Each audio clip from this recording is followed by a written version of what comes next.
Unsolved, a Nancy Drew production.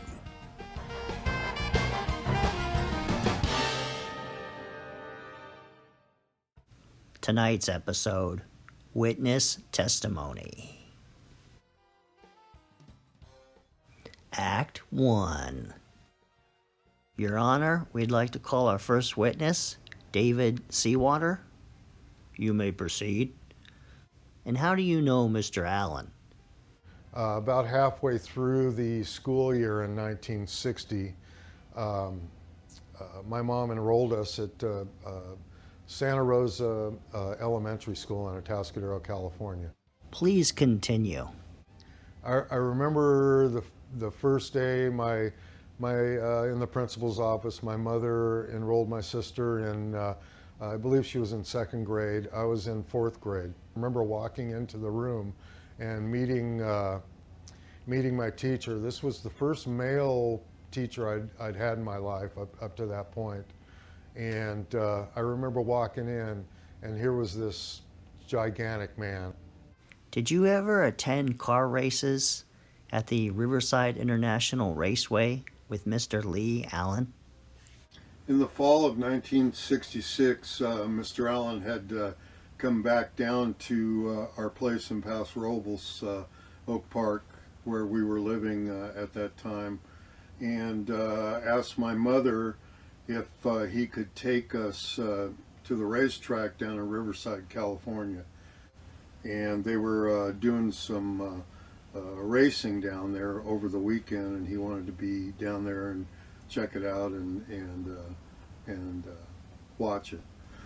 He had gone to driving school race car driving school down there a few times, and so he wanted to know if it would be okay if we went down there with him. So this time my brother didn't go with us. It was just me and my sister. When did you leave for the races? We took off real early in the morning, Saturday morning, like before the sun came up, and drove all morning to get down to Riverside Raceway to watch the races. I remember we pulled in, drove out into the near the pit area. He had his Austin Healey 3000 with him then. After the races were over, what did you do? After the race was over, we were there for probably 3-4 hours. Had lunch and went back to Riverside, and for the life of me, I can't remember where we stayed. I do remember it was a hotel. I believe actually 2 nights we were there, Sunday night also, and then went back on Monday morning, back up to Paso Robles. Thank you. We have no further questions for the witness. Act 2. Your Honor, we'd like to call our next witness, Donald Cheney. Would you please tell the courtroom about this conversation that you had with Leigh Allen? He'd been fired from Valley Springs, and I know that he really sent a lot of resumes to get that job, and he liked it over there. And he got fired, and it looked like he wasn't going to teach anymore. I was concerned about what he was going to do, and I went over there to kind of pep him up and talk to him about career choices and that sort of thing, and started asking him what he was going to do. And through some conversation, we got up to a point where he was talking about being a professional criminal. When did you have this conversation with Leigh Allen? Well, it was on that New Year's Day, 1969, when we had this conversation. And I never saw him again after that. Can you tell us about what happened in the car and when you went to Blue Rock Springs Park and Lake Herman Road and how Leigh remembered certain things? Objection, Your Honor. Leading the witness. Your Honor, this is my video. I can do what I want. The objection is overruled. You may proceed. Witness, you can answer the question.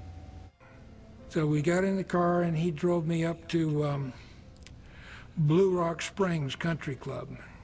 And we drove through the parking lot.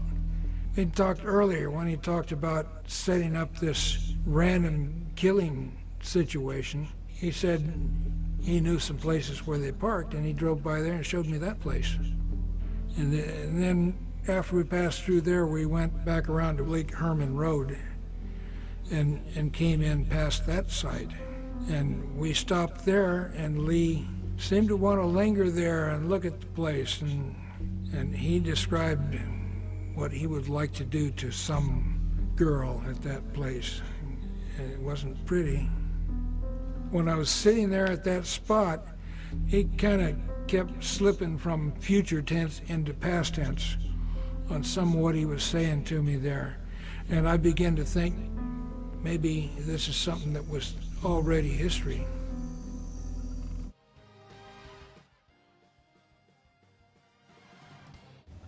Your Honor, we'd like to call our third and final witness. When was it the second time that you met Leigh Allen after the 1958 incident? One night at the Crazy Horse Saloon, I was in my office, and the guy on the door got me on the intercom into my office. Said, "There's some guy out here who wants to see you." Yeah, is he a cop? You know, and no, I don't think so. He's just some guy. I said, "Okay, tell him I'll be there in a few minutes." And a few minutes later, I went out, and the guy on the door pointed to the guy that wanted to see me. I went over to him, and I said, "Ralph Spinelli, you want to see me?" He says, "Yeah, I'm Leigh Allen." And I looked at him, just blank, and said, "Help me out here, Lee. Who are you?" He reminded me of the incident back in 1958. And I had completely forgotten about it. I mean, that was just no longer existed in my mind. But So why was Mr. Allen there, and what did you do next? so we stepped outside into the parking lot, and he expressed his gratitude that we never filed charges against him in 1958, and how solid and stand-up guys he thought we were, for not doing that, and he understood where we were coming from. Those kinds of comments that I thought, oh, okay, this guy's off the wall. I mean, what's up? And okay, Lee, I'm really kind of busy. What is it that you want? Well, something to the effect, and I can only paraphrase now, but certainly the gist of the conversation, and this is what he had to say to me, was, I can provide a service for your friends, and then take the heat off of you guys. And what are you talking about? Well, I could, there's things I could do up to and including killing someone. He said that he could kill somebody? Did he say anything else? He said, "I'm Zodiac." And he didn't say, "I'm the Zodiac." He said, "I'm Zodiac. I can kill these people, and I can kill people and take credit for it." No further questions, Your Honor. High five. Yeah. Mm.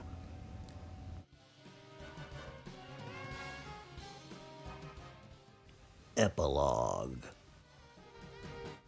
In conclusion, we have 3 witnesses that put Leigh Allen at the scene or near the scene of the crime.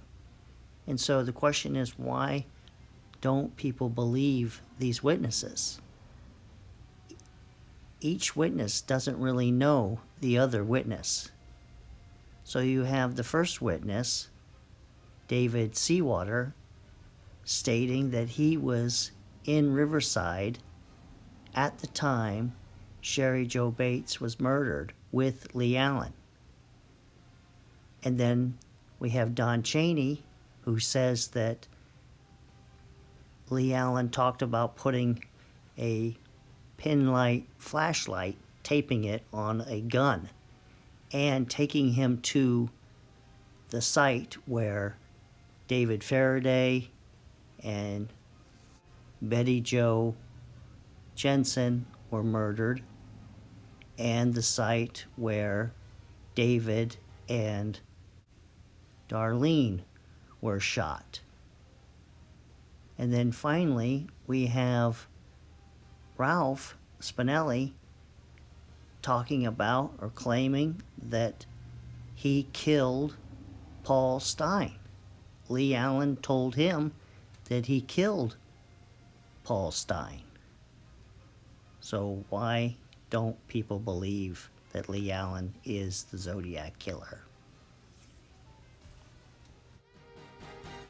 Well, this ends this episode of Unsolved, and enjoy the rest of your weekend, and I'll see you next weekend with 2 new episodes.